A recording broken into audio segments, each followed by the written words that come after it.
tradicionalno začetek novega leta zaznamuje licenčni seminar, namenjen slovenskim trenerjem, ki poteka v okviru Zveze nogometnih trenerjev Slovenije. Tokratni poudarek je bil na trendih v nogometu in igri slovenske reprezentance.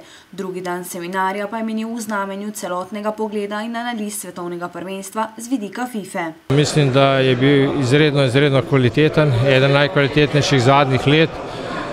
Posebno z zadnjo točko, ko so predstavili špansko pot do svetovnega prvenstva. Tudi lani je bilo v takem slogu, samo lani smo imeli kondicijskega trenerja Barcelone, letos smo šli na to, odmevno je verjetno tudi bolj zaradi tega, ker je enostavno Španija v prejšnjem letu osvojila svetovno prvenstvo. Poleg domačih strokovnjakov strokovnega štaba slovenske izbrane vrste so se ga udeležili tudi tisti, ki sestavljajo ekipo najboljše reprezentance na svetu.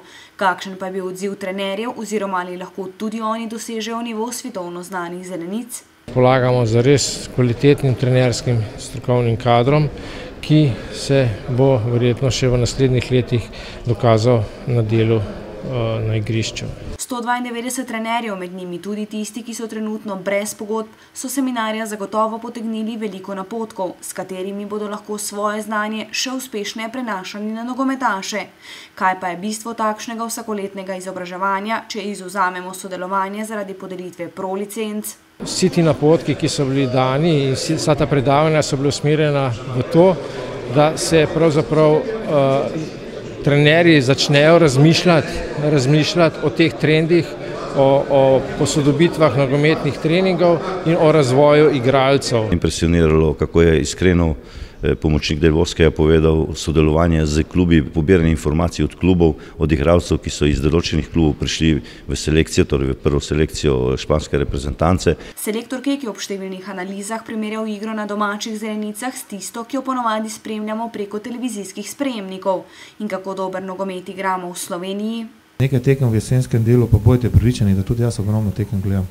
Zelo gledljive tekme so to. Maribor-Koper tekma, če bi dal tisto na trak, pa da tisto pogledaš, tisto lahko pokažeš kjerkoli. Za konec je trener slovenske reprezentance Milan Miklavič vsem zbranim ponudil nasvet oziroma osvetlil bistvo trenerskega dela.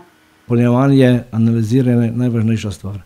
Največja trenerska imena v Sloveniji skupaj s španskimi gosti so zbranim ponudili globlji vpogled v delovanje nogometa, z analizami poudarili tisto, kar velja upoštevati v prihodnje in nakazali smernice nogometnega razvoja v Sloveniji.